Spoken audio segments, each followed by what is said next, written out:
Carl Jung once said, "The most terrifying thing is to accept yourself completely." Behind this statement lies a truth that can change the way we see people forever. Most of us never fully meet our true selves, and most people you encounter are wearing a mask. They might smile warmly, give compliments, and project kindness, but those actions are often a carefully maintained performance, designed to keep their shadow, the hidden, unfiltered self, out of sight.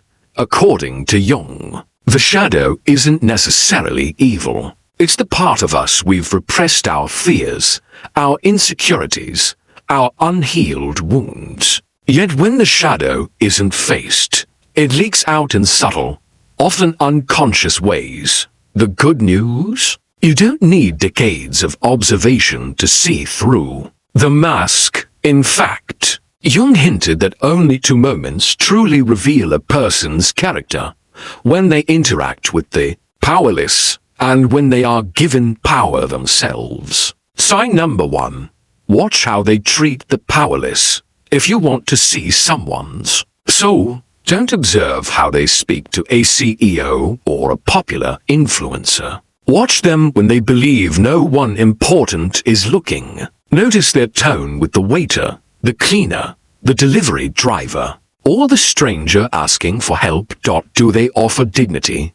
Or do they dismiss? Do they acknowledge the person's humanity, or act as if they're invisible? These seemingly small moments are the cracks where the mask slips and the shadow speaks. Jung's insight was that rudeness to the powerless isn't just a bad habit. It's a sign of deeper psychological issues. People who belittle others often carry old wounds from times when they themselves felt powerless, unseen, or rejected. By making others feel small, they attempt to avoid feeling small again. This is shadow projection in action. The parts of ourselves we haven't integrated are pushed onto others, often in destructive ways. Selective kindness, the habit of being warm to those who can offer something, and cold to those who can't, is not kindness at all. It's calculation. True kindness doesn't shift based on audience or potential gain. It's consistent because it comes from a place of wholeness.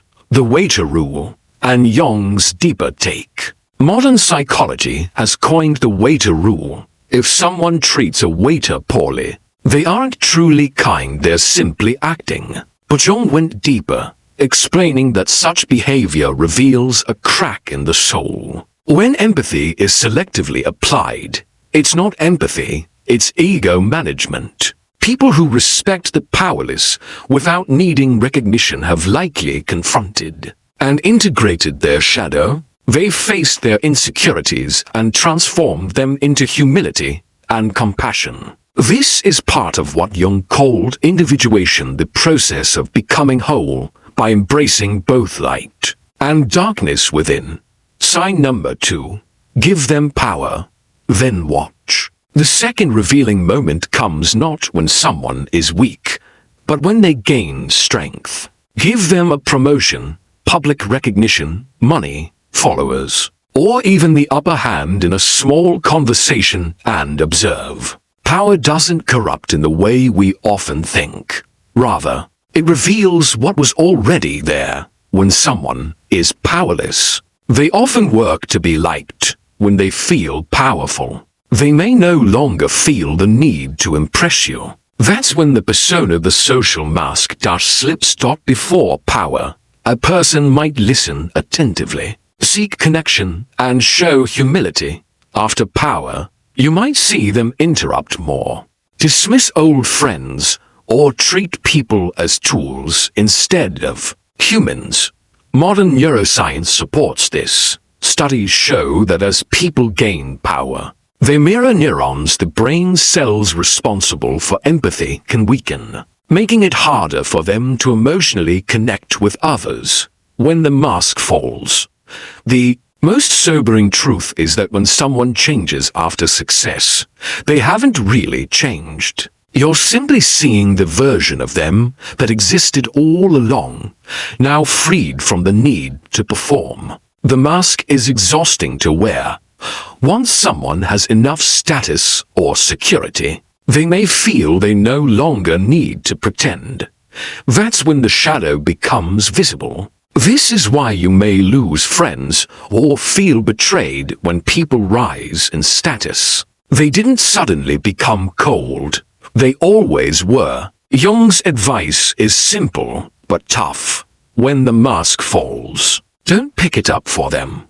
Don't cling to the illusion. Instead, accept that you were connected to the performance, not the authentic person. Turning the lens inward. Jung's philosophy isn't just about spotting red flags in others, it's also about self-awareness. Ask yourself, am I kind only when it benefits me? Do I adjust my tone depending on someone's status? Do I treat those with less power differently from those who have more? If the answer is yes, those are not quirks of personality, they're signs of unconscious shadow behavior. These tendencies often come from conditioning, not from deliberate malice. But once you're aware, you have the responsibility to change. In Jungian terms, the work begins when we stop blaming external circumstances and start confronting our own darkness. By integrating the shadow, we reclaim the power we've given to our masks and begin the journey toward wholeness. The shadow as a mirror. Jung emphasized that everything that irritates us about others can lead us to an understanding of ourselves. The same goes for what we admire or ignore. People's actions, especially those that trigger us, are often mirrors for our own hidden wounds. That friend who constantly interrupts you, they may be reflecting your fear of being unheard. That boss who belittles you might be echoing a childhood memory of conditional love. Until these patterns are made conscious, we'll unconsciously seek out situations and people who recreate them. This isn't fate, it's familiarity. The unconscious doesn't crave comfort. It craves what it knows, even if what it knows is painful. The danger of selective kindness. One of Jung's most important warnings was about the transactional personality. People who are loyal only to status, power, or potential benefit. These individuals aren't openly cruel. In fact, they may appear endlessly charming, but their kindness is conditional. A rented morality they wear for social approval. They're sweet to influencers, cold to cleaners, respectful to bosses, dismissive to service staff. Such behavior is not compassion, it's calculation. And if we don't learn to read between the smiles, we risk trusting masks instead of souls. When calmness is a weapon, some of the most dangerous forms of manipulation aren't loud or aggressive. They're quiet, composed, and subtle. These people don't scream, they lower your confidence with a smile. They twist reality without raising their voice. They avoid direct confrontation, but make you feel you're at fault.